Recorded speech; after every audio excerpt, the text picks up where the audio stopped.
وعلیکم ورحمۃ اللہ تعالی وبرکاتہ۔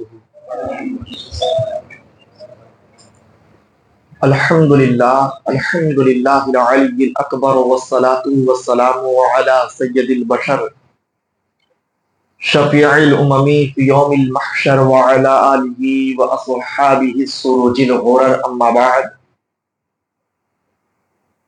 فقد قال اللہ تعالی فی القرآن المجید والفرقان الحمید اہدنا الصراط المستقیم۔ صدق اللہ العظیم وصدق رسولہ النبی الامین المتین الکریم، ونحن علی ذلک لمن الشاہدین والشاکرین والحمد للہ رب العالمین۔ آئیے انتہائی ادب و احترام اور عقیدت و محبت کے ساتھ ہم سب مل کر اپنے آقا و مولا حضور پرنور شفیع یوم النشور سرور دو جہاں مالک کون و مکان سید عرب و عجم شاہ امم صلی اللہ علیہ وسلم کی مقدس بارگاہ میں درود و سلام کا تحفہ اور ہدیہ پیش کریں۔ پڑھیے بآواز بلند، اللہم صلی علی سیدنا و شفیعنا و حبیبنا و کریمنا و غوثنا و غیاثنا محمد معدن الجود والکرم و آلہ و اصحابہ و بارک وسلم صلاۃ و سلاما علیک یا رسول اللہ صلی اللہ تعالی علیہ وسلم۔ عزیزان گرامی وقار، ایک لمبے وقفے کے بعد اس مقدس مسجد میں روبرو ہونے کا شرف حاصل ہو رہا ہے۔ ہم اور آپ بحمدہ تعالی مومن اور مسلم ہیں، اور ایمان کی تعریف، ایمان کی ڈیفینیشن ہمارے امام اعظم ابو حنیفہ نے یہ بیان کی کہ ایمان تین چیزوں کے دل میں بسانے کا نام ہے۔ تصدیق بالجنان، یعنی جو کلمہ طیبہ ہم اور آپ پڑھتے ہیں، لا الہ الا اللہ محمد رسول اللہ صلی اللہ علیہ وسلم، پہلے اس کی سچی تصدیق دل میں کرے،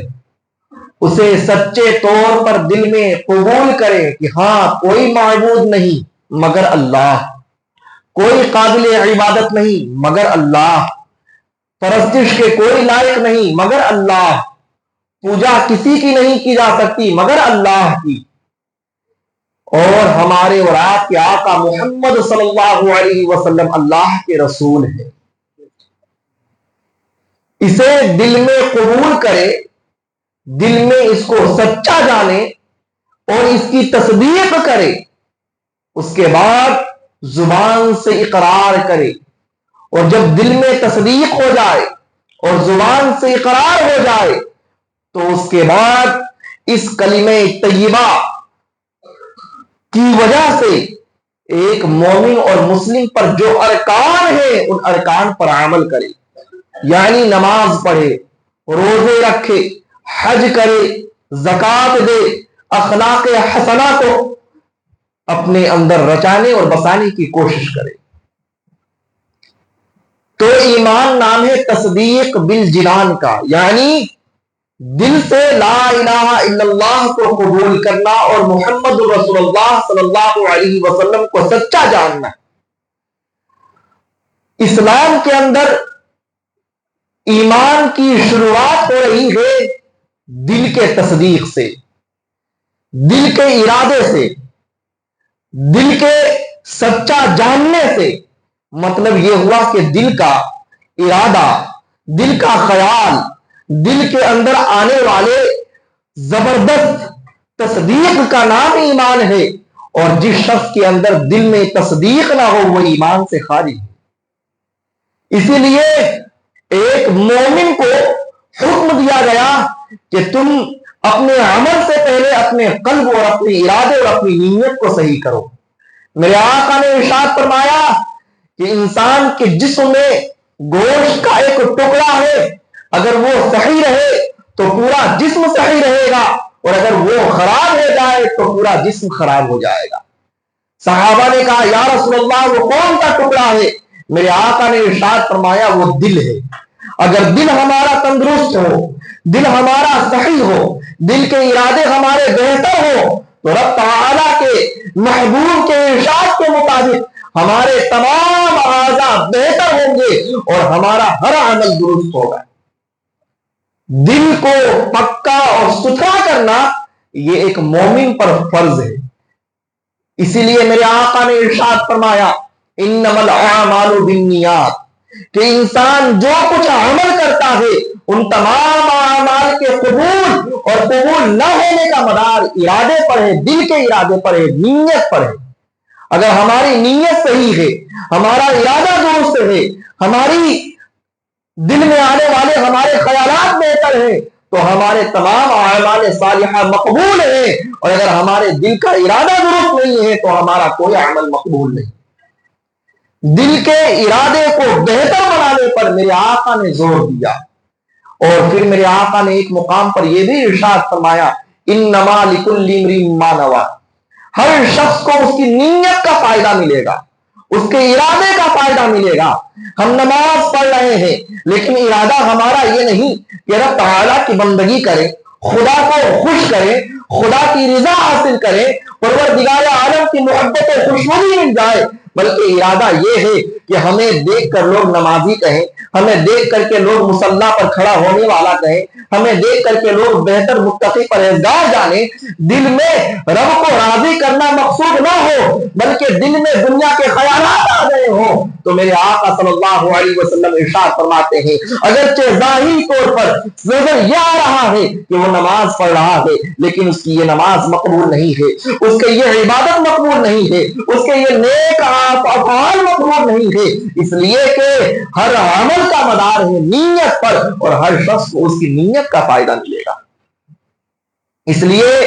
ایک مومن بندے پر فرض ہے کہ وہ اپنے دل کو ٹٹولے، اپنے دل کے اندر غور کرے کیا اس کا دل بہکاوے میں تو نہیں آ رہا ہے، شیطان کی خواہشات کے پیچھے تو نہیں لگ گیا ہے، وہ بیجا تمنا اور آرزوؤں میں تو نہیں پڑ گیا ہے۔ ہم اپنے دل کو خدا سے جتنا جوڑیں گے اور خدا کی تجلیاں ہمیں اتنی ملتی چلی جائیں گی، رب کی محبت اتنی ملتی چلی جائے گی۔ ہمارے دل کے ارادوں کو بہتر کرنا ہم پر فرض ہے۔ میرے آقا نے فرمایا ہر مومن کو اسی نیت کا فائدہ ملے گا جو اس کے دل میں آنے والا ہے۔ اگر ہمارے دل کا ارادہ درست ہے تو رب تعالی ہم سے خوش ہے، اور دل کا ارادہ درست نہیں ہے تو رب تعالی ہمیں اپنی ناراضگی سے، ہمیں اپنی رضامندی سے محروم کر دے گا، اور خدا کو ہم ناراض کر بیٹھیں گے۔ عزیزان گرامی وقار، ایک موقع پر میرے آقا نے ارشاد فرمایا ان اللہ لا ينظر الى اجسادکم ولا الى صورکم، اے لوگو اللہ رب العزت تمہارے جسم کو نہیں دیکھتا ہے، تمہاری شکل و صورت کو نہیں دیکھتا ہے، تمہاری حیت کو نہیں دیکھتا ہے، تمہارے رنگ و نسل کو نہیں دیکھتا ہے کہ تم کالے ہو یا گورے ہو، تندرست ہو یا کمزور ہو، فقیر ہو یا غنی ہو۔ رب تعالیٰ تمہارے لباس کو نہیں دیکھتا ہے، تمہاری آنکھوں کو نہیں دیکھتا ہے، بلکہ رب تعالیٰ وَلَٰكِنْ يَنْظُرُ إِلَىٰ قُلُوبِكُمْ، لیکن رب تعالیٰ تمہارے دل کو دیکھتا ہے کہ یہ بندہ جو میری بارگاہ میں آیا ہے اس کا دل کیسا ہے، یہ بندہ جو میری طرف مائل ہو رہا ہے اس کا دل کیسا ہے، یہ بندہ جو نمازیں پڑھ رہا ہے اس کا دل کیسا ہے، یہ بندہ جو روزہ رکھ رہا ہے اس کا دل کیسا ہے۔ خدا کی نظر آپ کے قلب پر ہے، خدا قادر و قیوم آپ کے دل کے ارادے کے مطابق آپ کو جزا عطا فرمائے گا۔ اس لیے ہم پر لازم ہے کہ اس دل کو جس دل پر ہمارے معبود کی نظر ہے، اس قلب کو جس قلب پر ہمارے خالق کی نگاہ ہے، اس دل کو جس دل پر ہمارے مالک کی نگاہ ہے، اس دل کو جس دل پر ہمارے رزاق کی نگاہ ہے، ہم اس دل کو درست کریں۔ اس لیے کہ اسی دل کے مطابق دنیا کے تمام اعمال کہ ثواب اور عذاب کا فیصلہ کیا جائے گا، جنت و جہنم کی جزائیں اسی کے مطابق دی جائیں گی۔ اگر دل کا ارادہ فاسد ہو گیا تو ساری نیکیاں جو دکھنے میں نیکی ہے وہ سب ضائع ہو جائیں گی۔ عزیزان گرامی وقار، میرے آقا صلی اللہ علیہ وسلم نے ایک موقع پر ارشاد فرمایا القیس من دان نفسہ وعمل لما بعد الموت۔ عقل مند انسان کون ہے؟ عقل مند ہم اور آپ اپنی نگاہ میں عقل مند کسی کو کہہ سکتے ہیں؟ کوئی جواب دے گا جو دولت مند ہو، صاحب ثروت ہو، جس نے دنیا میں ترقی حاصل کی ہو، وہ عقل مند ہے۔ کوئی جواب دے گا عقل مند شخص وہ ہے جو بہترین تعلیم یافتہ ہو۔ کوئی جواب دے گا عقل مند شخص وہ ہے جس نے دنیا کے اندر طرح طرح کی نعمتیں حاصل کی ہو۔ اور ہم سب اپنے اپنے اعتبار سے، اپنے اپنے طریقے سے، اپنی اپنی سوچ اور وچار کے مطابق عقل مند کو الگ الگ طریقے سے ناپنے کی کوشش کریں گے، عقل مند کو اپنے اپنے طریقے سے تولنے کی کوشش کریں گے۔ لیکن آئیے دانائے غیوب صلی اللہ علیہ وسلم کی بارگاہ میں، جو ہم سب کے آقا و مولا ہے، ہمارے محبوب نے کس کو عقل مند کہا ہے، ہمارے پیغمبر نے کس کو عقل مند بتایا ہے، ہمارے رسول نے کس کو ودوان کہا ہے؟ تو میرے آقا ارشاد فرماتے ہیں القیس من دان نفسہ،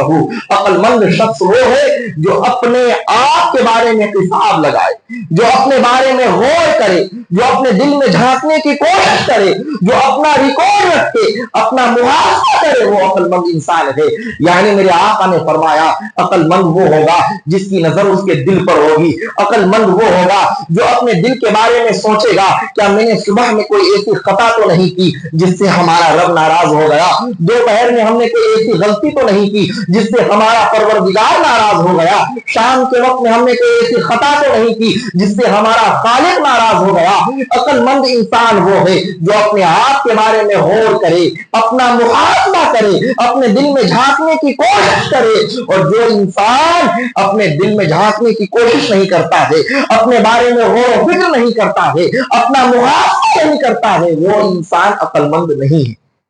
میرے آقا نے فرمایا عقل مند جو ہوگا وہ اپنے بارے میں غور کرے گا، وَعَمِلَ لِمَا بَعْدَ الْمَوْتِ، اور مرنے کے بعد جو حالات پیش آنے والے ہیں اس کے لیے وہ کوشش کرے گا، اس کے لیے وہ عمل کرے گا۔ مرنے کے بعد انسان قبر میں جانے والا ہے، قبر کے بعد عالم برزخ کے بعد اسے عالم حشر میں پہنچنا ہے، حشر کے بعد میدان کی زبردست ہلاکتوں کا سامنا کرنا ہے، اور اس کے بعد جنت و جہنم کا فیصلہ ہوگا۔ جو انسان عقل مند ہوگا میرے آقا نے فرمایا وہ قبر کے لیے کام کرے گا، وہ حشر کے لیے کام کرے گا، وہ میزان کے لیے کام کرے گا، وہ جنت و جہنم کی باتوں کو مد نظر رکھتے ہوئے نیک عمل کرے گا۔ میرے آقا نے فرمایا جو انسان عقل مند ہوگا وہ مرنے کے بعد کے لیے عمل کرے گا، اور جو انسان عقل مند نہیں ہوگا وہ مرنے کے بعد کے لیے عمل نہیں کرے گا۔ یہ ہمارے اور آپ کے آقا و مولا ہے۔ آج بتائیے ہم اور آپ ہر چیز کا ریکارڈ رکھتے ہیں، تجارت کا ریکارڈ ہے، ویاپار کا ریکارڈ ہے، ایک ایک پیسے کا ریکارڈ ہے۔ ہم نے اپنی 20 سال کے اندر جو پونجی اور سرمایہ ہم نے حاصل کیا ہے ان تمام چیزوں کا ریکارڈ محفوظ ہے، لیکن اگر ریکارڈ نہیں ہے تو نمازوں کا نہیں ہے، ریکارڈ نہیں ہے تو روزوں کا نہیں ہے، ریکارڈ نہیں ہے تو زکات کا نہیں ہے، ریکارڈ نہیں ہے تو نیک کاموں کا نہیں ہے۔ آج ہم اور آپ اپنے دل میں جھانکنے کی کوشش کریں کیا جب سے ہم بالغ ہوئے اس وقت سے لے کر آج تک کیا ہم نے اپنی نمازوں کا ریکارڈ بنا رکھا ہے، اپنے روزوں کا ریکارڈ بنا رکھا ہے، اپنے نیک اعمال کا ریکارڈ بنا رکھا ہے، ہم نے اپنے فرائض کا ریکارڈ بنا رکھا ہے؟ خدا کی قسم ہر مومن اس سلسلے میں غافل نظر آتا ہے، ہر بندہ مومن اس سلسلے میں کاہل اور کوتاہ نظر آتا ہے۔ آج اس کے پاس دنیا کے معاملات کا ریکارڈ ہے لیکن اپنی جان کا ریکارڈ نہیں ہے، اپنے دل میں جھانکنے کے لیے اس کے پاس وقت نہیں ہے، اپنے ضمیر سے پوچھنے کے لیے اس کے پاس وقت نہیں ہے، اپنے بارے میں تصور کرنے کے لیے اس کے پاس وقت نہیں ہے، لیکن دوسروں کی برائی کے لیے وقت ہے، دوسروں سے باتیں بنانے کے لیے وقت ہے، دوسروں کے بارے میں ہنسی مذاق اڑانے کے لیے وقت ہے۔ اے میرے عزیزوں میں بتانا یہ چاہتا ہوں ہمارے اور آپ کے آقا نے کہا اے لوگوں اپنے دل کو درست رکھو، اپنی نیتوں کو سنبھالنے کی کوشش کرو، اپنے قلب کو سکون رکھو، اپنی نیتوں کو بہتر بناؤ، اس لیے کہ تمہیں تمام نیکیوں کا صلہ اور جزا اسی نیت کے مطابق دیا جائے گا۔ اگر تمہاری نیتیں فاسد ہو گئی ہے، ارادے فاسد ہو گئے ہیں تو مرنے سے پہلے وقت ہے